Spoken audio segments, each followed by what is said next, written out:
அதே மாதிரி ஐஐடிக்காரா வந்தேன், அங்கேயே திருநெல்வேலிக்காரா எல்லாரும் பிராமணா நிறைய வந்தேன். நாங்கள் ஐஐடியில் காம்ப்ளெக்ஸுக்கு கோயில் கிடையாது, ஊரில் ஒரு சின்ன அம்மான் கோயில் கூட கிடையாது, ஒரு பிள்ளையார் கூட கிடையாது. என்ன கோயில் கட்டணும், செங்கோயில் கட்டணும்னு ஆச்சு எங்களுக்கு. நாங்கள் பார்த்தாங்க, நாங்கள் பாலக்காட்டுக்காரன். அவர் அவருக்கும் வந்துருந்தான், அந்த வாத்தியார் வந்துருந்தான் கேட்டான், காலையிலே சொல்லணும். முன்னாடி போய் மறுபடியும் போய் சொன்னேன், கட்டிட கோயில் அப்படின்னு. கோவில் எங்கே கட்டுறது, இந்த இடத்துல கட்டுறதுக்கு தெரியும். முதல்ல ஃபஸ்ட்டு சிவலிங்கத்துக்கு நாங்கள் என்ன பண்ணோம், சிவலிங்கம் மட்டும் பண்ணக்கூடாது, பாக்கி எல்லா சாமியும் பண்ணலாம். சிவலிங்கம் பண்ணுறதுன்னா வேதம் சொல்லிட்டே பண்ணணும். சசலிங்கம் பண்ணும்போது 4 வேதமும் சொல்லி பண்ணுறது. சிவலிங்கம் இல்லை இல்லை என்ன பண்ணுறதுன்னா சொன்னால் வேதஸ்ரேணின்னு பேர் உங்கள் ஊருக்கு, வேதஸ்ரேணின்னு பேர் அந்த ஊர் பேர். அப்படியா? ஆமாம், அது வந்து வேளச்சேரின்னு ஆயிடுது. வேதஸ்ரேணின்னு பேர்.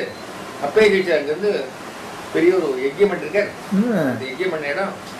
அவர் வந்து பரமேஸ்வரனை பூஜை பண்ணால் பரமேஸ்வரன் தரிசனம் பண்ணாமல் ஒன்றை கூட சாப்பிட மாட்டார்.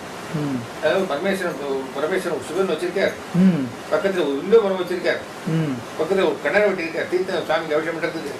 அந்த கோவில் உங்க ஊர்ல இருக்கு. எல்லாரும் காலம்பரம் போய் சிவசிவான்னு சொல்லிட்டு போனா ஒன்றும் அதே மாதிரி ஒரு கிணறு இருந்தது, ஒரு சிவலிங்கம் இருந்தது, வில்ல மரம் இருந்தது. உடனே அப்ப அந்த இடத்துல கோவில் கட்டினா அது கும்பாபிஷேகம் பெரிய சமுதாயத்தில் இருக்கா. அதுக்கு கும்பாபிஷேகம் வச்சிருக்கு. நிலகண்டேஸ்வரர் பேர் வச்சுன்னா பெரியவா.